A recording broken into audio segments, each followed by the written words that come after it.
Hey guys, and welcome to my newest tutorial. In today's video I'm gonna show you how you can add a homepage to your website on WordPress. So let's get right into it. The first thing we're gonna do is, of course, we're gonna make our homepage. Go to pages on the left hand side and click on all pages. It's gonna take us to this page right here. We're gonna click on add a new page, and here we're gonna basically choose a theme and edit our new homepage basically. So let's say it's this one. Let's say I like this one, for example. You can edit your homepage, you can add whatever you like. So if you want to basically delete this photo, we can delete it.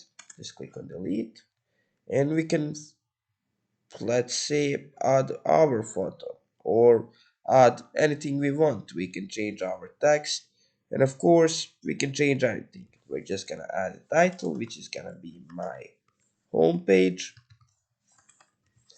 and we're just gonna left click on publish, left click on publish again, and page published. You can basically view page, but if we view the page, it's not gonna be our homepage yet. So then we're gonna go to WordPress dashboard, and we're going to go to settings.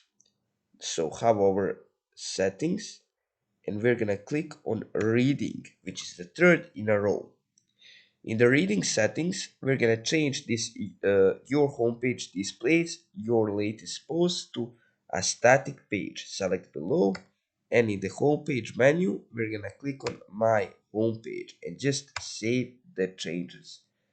After we save the changes, we can basically see it in the visit site button, and as you can see, the first page it shows, it's our page that we picked. So this is it for today's video. I hope I guys helped you, and I hope I see you in the next one. Bye.